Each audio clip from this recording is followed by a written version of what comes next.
Shalom, kembali lagi bersama kami di sini Zion Church of Christ. Kita akan mulai ibadah I Start Jesus kita. Jangan lupa untuk saudara siapkan roti dan anggur karena nantinya kita akan perjamuan kudus bersama-sama. Sebelumnya mari saya undang untuk kita mulai ibadah ini di dalam doa. Tuhan Yesus, terima kasih Tuhan atas segala penyertaan-Mu di dalam sepanjang kehidupan kami Tuhan. Pada pagi hari ini kami mau hampiri kembali tahta kudus-Mu. Kami mau memuji memuliakan nama-Mu Tuhan. Karena di dalam Mazmur 118 ayat 24 mengatakan bahwa inilah hari yang dijadikan Tuhan. Marilah kita bersorak-sorak dan bersuka cita karenanya. Oleh karena itu Tuhan, kami mau bersuka cita karena kami punya Tuhan yang hebat. Tuhan yang mampu untuk memulihkan keadaan kami Tuhan. Segala puji syukur, segala hormat bagi nama-Mu Yesus. Yang telah berdoa kita sama-sama katakan, amin.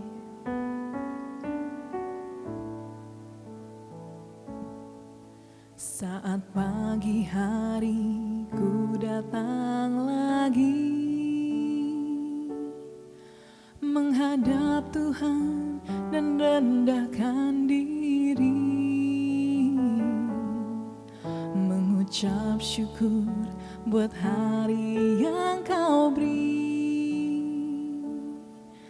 memuji Tuhan dengan sepenuh hati. Ku sembah Kau, Allah Maha Kudus. Ku tinggikan Allah Maha Tinggi. Ku serahkan tubuh jiwa rohku dalam pimpinanmu Tuhan. Terima kasih Tuhan. Boleh sama-sama kembali kita nyanyikan dari awal. Oh, pagi hari ini kami datang menghadap-Mu Yesus. Saat pagi hari ku datang lagi menghadap Tuhan dan rendahkan diri, mengucap syukur buat hari yang Kau beri, memuji Tuhan dengan sepenuh hati. Ku sembah Kau, Allah Maha Kudus. Ku tinggikan Allah Maha Tinggi. Ku serahkan tubuh jiwa rohku dalam pimpinanmu Tuhan. Ku sembah Kau, Allah Maha Kudus. Ku tinggikan Allah Maha Tinggi. Ku serahkan tubuh jiwa rohmu dalam pimpinanmu Tuhan.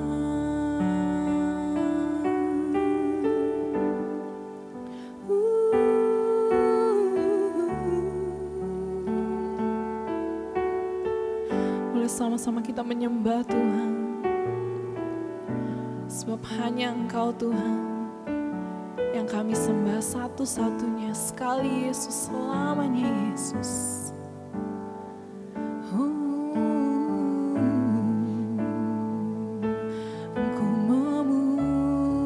memuji-Mu, sebab Kau Allah yang baik. Ku memuji-Mu, sebab Kau Allah yang layak. Ku menyembah-Mu, sebab tiada seperti-Mu yang mengasihiku dengan segenap hati-Mu. Iya, iya.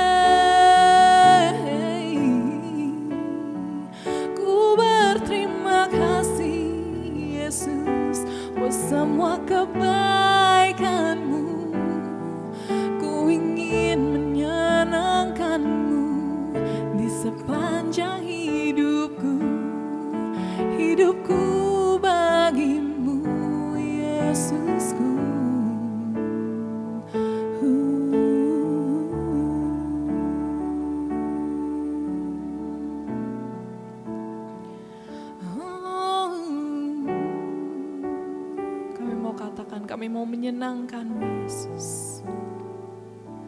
Menyenangkan-Mu, senangkan-Mu, hanya itu kerinduanku. Menyenangkan-Mu, senangkan hatimu, hanya itu kerinduanku. Menyenangkan-Mu, senangkan-Mu, hanya itu kerinduanku.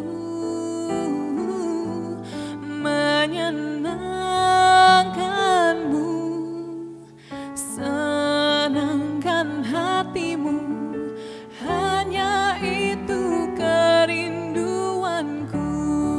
Yesus, menyenangkan-Mu, senangkan-Mu, hanya itu kerinduanku.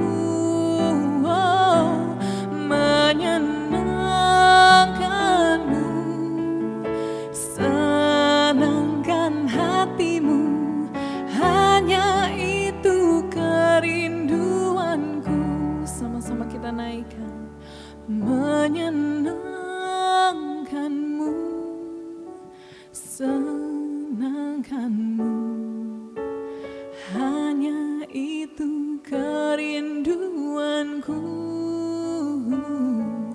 Menyenangkan-Mu, senangkan hatimu, hanya itu kerinduanku. Oh, menyenangkan-Mu, senangkan-Mu, hanya itu kerinduanku. Yesus, menyenangkan-Mu, senangkan hatimu, hanya itu kerinduanku. Hanya itu kerinduanku. Hanya itu kerinduanku.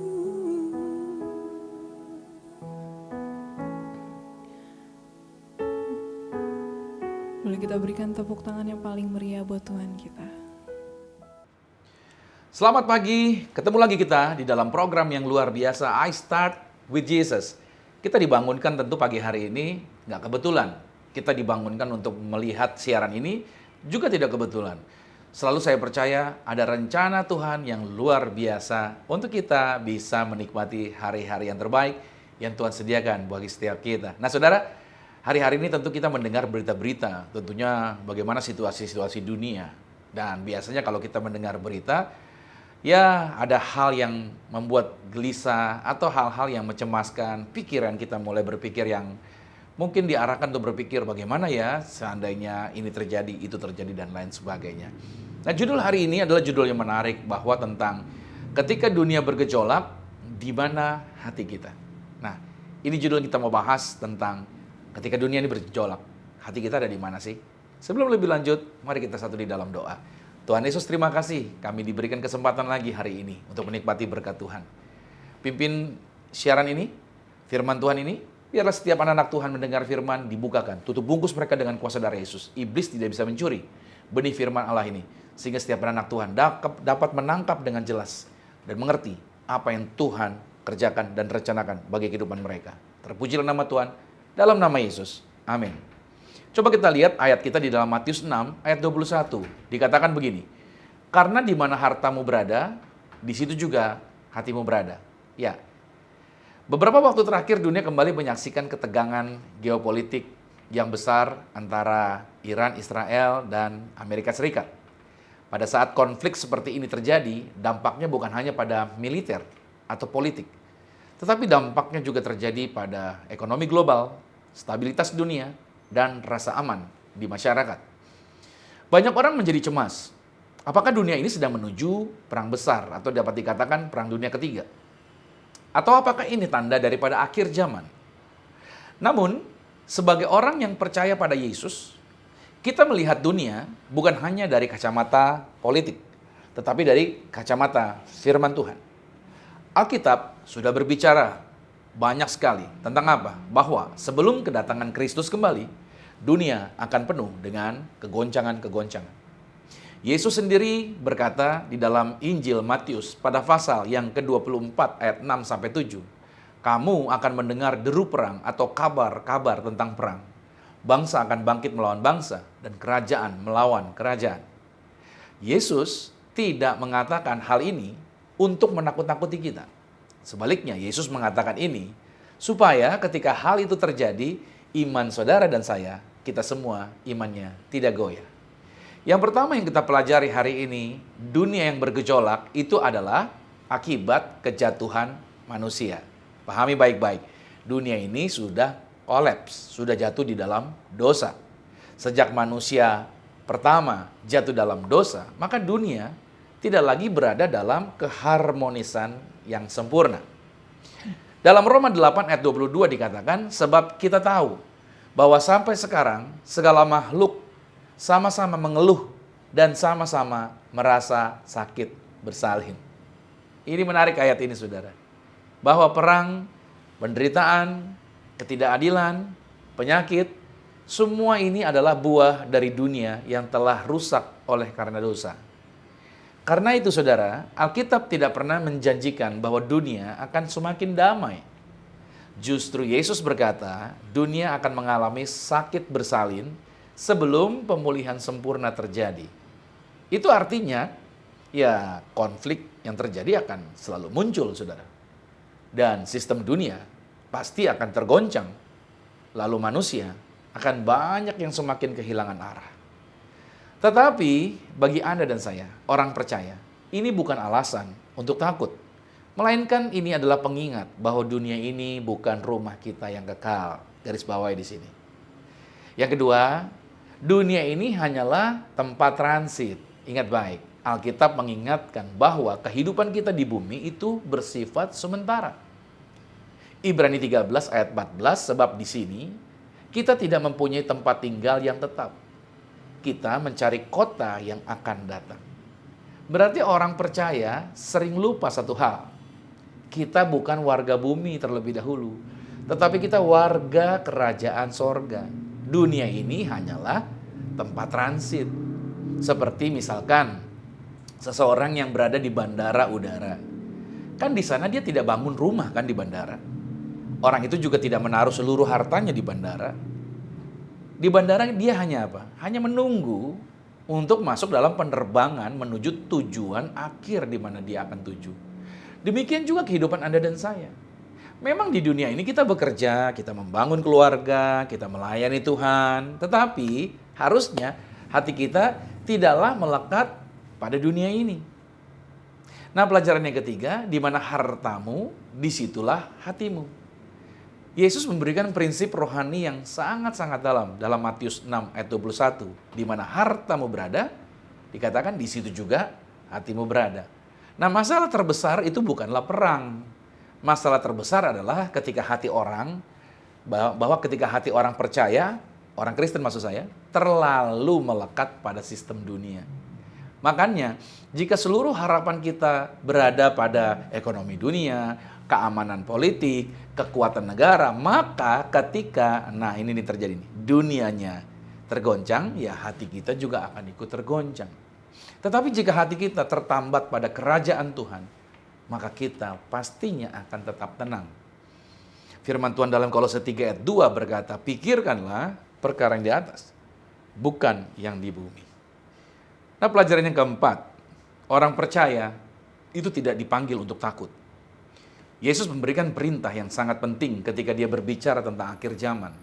Dalam Lukas 21 ayat 28, apabila semuanya itu, maksud yang berita kita dengar hari ini, mulai terjadi, ingat baik, bangkitlah dan angkatlah mukamu, sebab penyelamatanmu sudah dekat.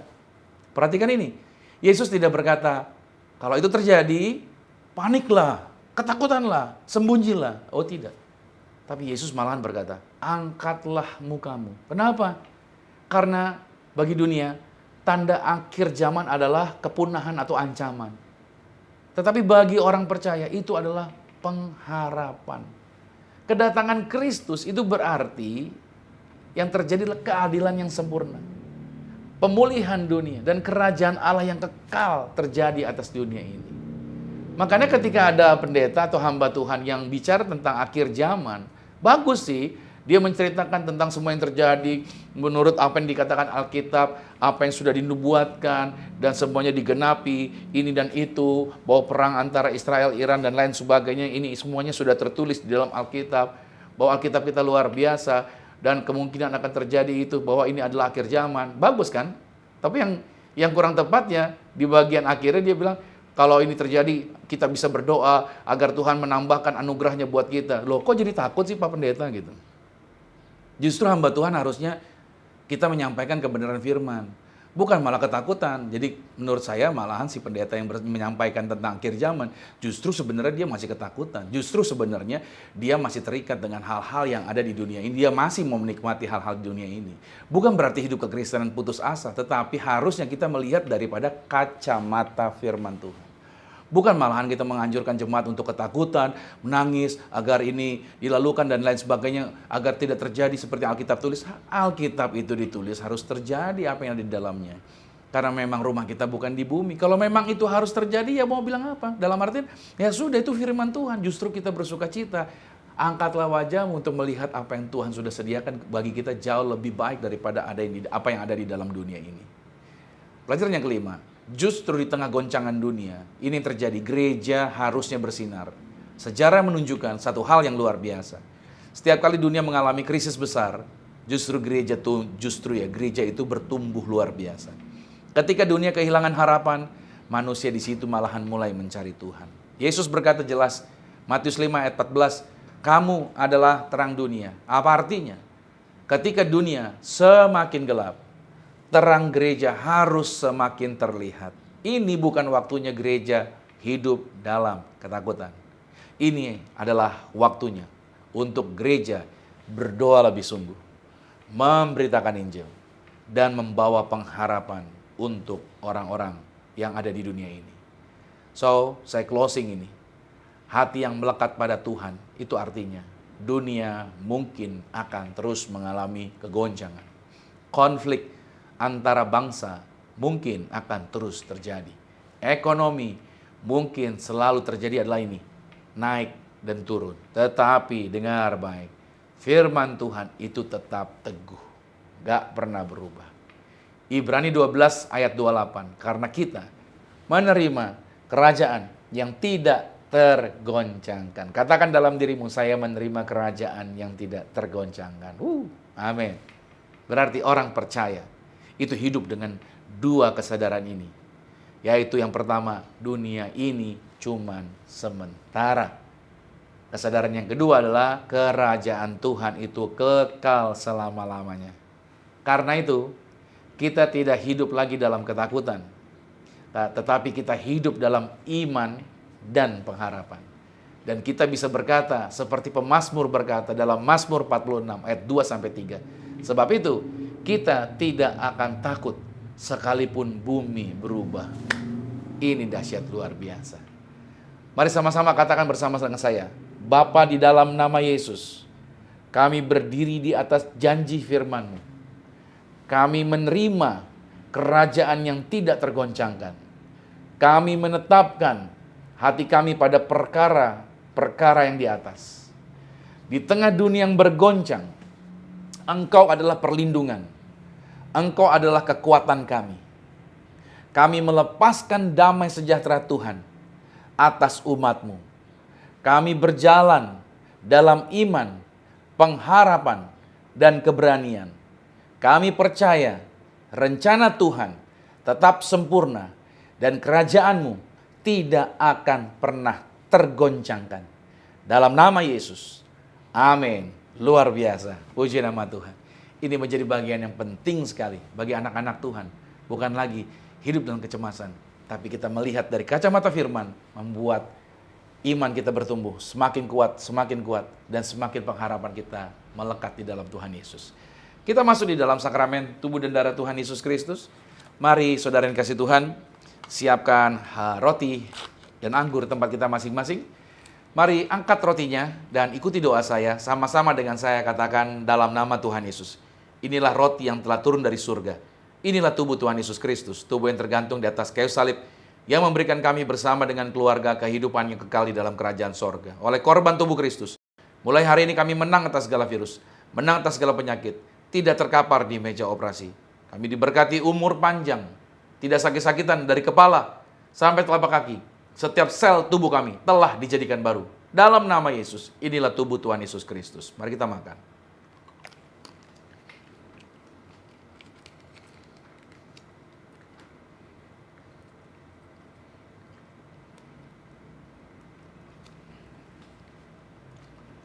Mari kita angkat anggur ini.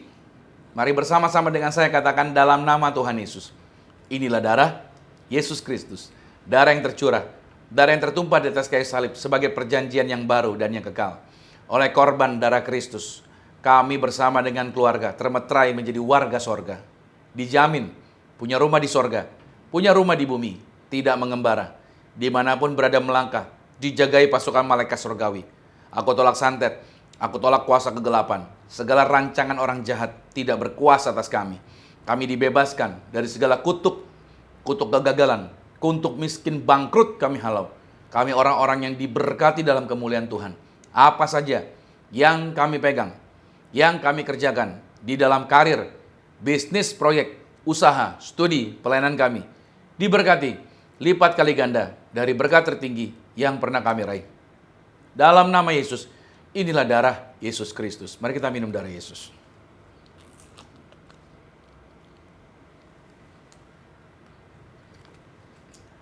Saudara masing-masing boleh mengucap syukur buat tubuh dan darah Yesus yang sudah kita terima. Saya yakin dan percaya kemuliaan Tuhan, kemurahan Tuhan yang beracara, yang bekerja dalam kehidupan kita, itu membuat api Tuhan, membuat kita bersemangat di dalam diri kita. Di tangan saya ada minyak. Saudara boleh siapkan minyak di tempat saudara masing-masing. Minyak urapan bukan karena doktrin gereja atau pengajaran seseorang atau pengajaran hamba Tuhan tertentu. Tapi ini merupakan perintah Tuhan yang Tuhan katakan di dalam firman Tuhan kepada para muridnya untuk mendoakan orang sakit, mengusir setan-setan, bahkan membangkitkan orang mati, perintah Tuhan Yesus. Jadi jelas bahwa kuasa Tuhan tetap berlaku sampai dengan hari ini. Makanya yang membatasi kuasa Tuhan bukan Tuhan, melainkan orang Kristen itu sendiri. Tapi saya percaya bahwa kuasa doa, kuasa mujizat tidak hanya milik hamba Tuhan, tapi buat semua orang percaya, termasuk saudara yang sedang menyaksikan acara ini. Saudara juga mengalami kuasa Tuhan yang sama. Mari angkat minyaknya, sama-sama dengan saya katakan, dalam nama Tuhan Yesus. Inilah minyak urapan. Setiap tetes saya punya kuasa mengusir setan. Setiap oleh saya punya kuasa menyembuhkan sakit penyakit. Silakan mulai hari ini pasukan malaikat hadir, jagai kami, pagari kami, proteksi kami. Dalam nama Tuhan Yesus, inilah minyak urapan. Saudara boleh teteskan di atas kepala.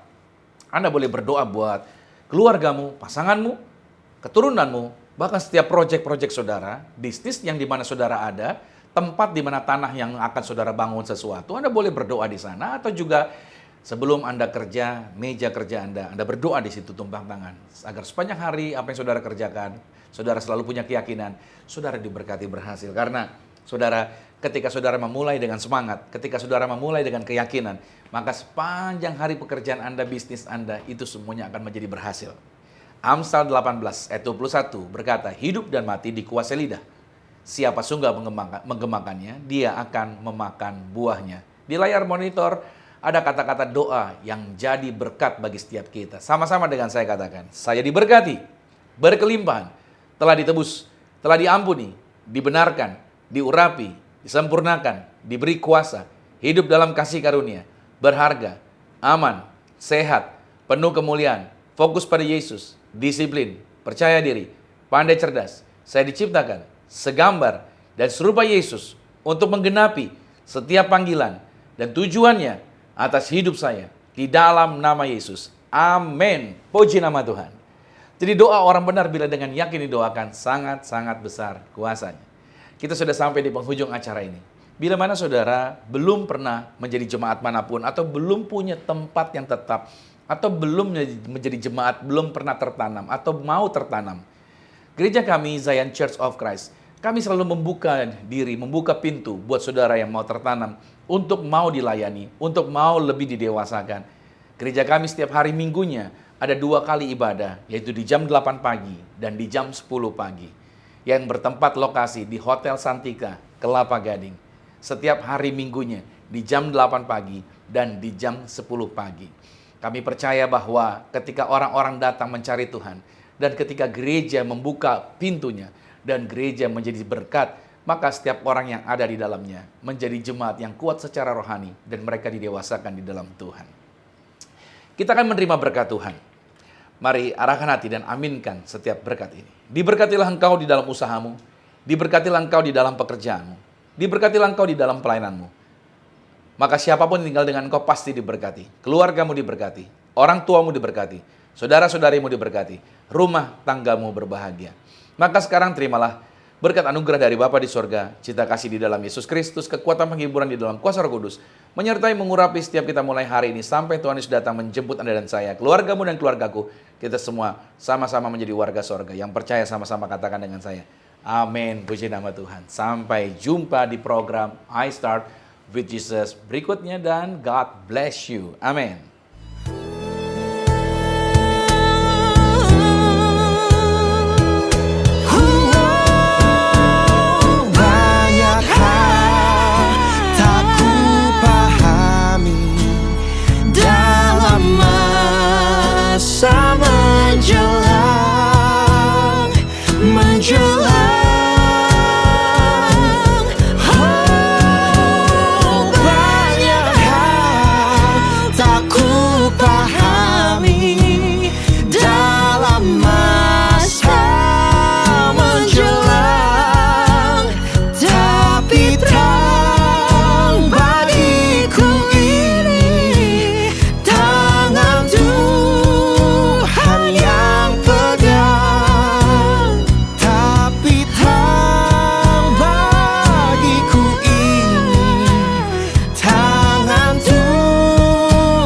yang pegang, tapi